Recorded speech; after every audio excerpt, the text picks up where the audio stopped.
रात का समय था। गांव के एक कोने में स्थित पुरानी हवेली सालों से वीरान पड़ी थी। इस हवेली के बारे में कहा जाता था कि यहाँ कुछ अजीब और डरावनी घटनाएं होती हैं। कोई भी इंसान वहाँ ज्यादा देर तक टिक नहीं पाता था।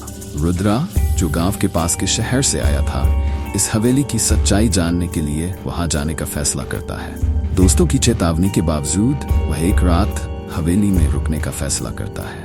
हवेली के पास पहुंचते ही उसे अजीब सा एहसास हुआ। हवेली की टूटी फूटी दीवारें और जंग लगे दरवाजे देखने में बहुत डरावने लग रहे थे। रुद्रा ने धीरे से दरवाजे को धक्का दिया।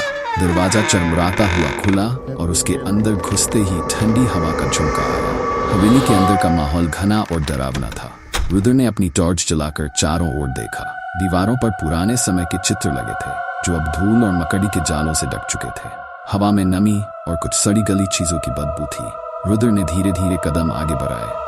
तभी अचानक उसे लगा जैसे कोई उसके पीछे चल रहा है। उसने मुड़कर देखा, लेकिन वहां कोई नहीं था। दिल की धड़कन तेज हो गई।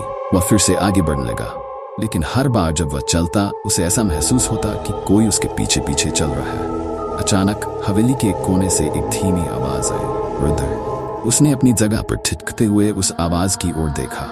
उसे एक धुंधली छाया दिखाई दी जो धीरे धीरे उसके पास आ रही थी। उसका शरीर डर से जम सा गया था। वह दौड़ने की कोशिश करता है, पर पैर भारी हो जाते हैं। तभी वह छाया और पास आती है। छाया ने धीरे से उसके कंधे पर हाथ रखा और रवि का चेहरा सफेद पड़ गया। वह चीखना चाहता था, लेकिन गले से आवाज नहीं निकल रही थी। उसकी आंखों के सामने अंधेरा छा गया और वह बेहोश होकर जमीन पर गिर पड़ा।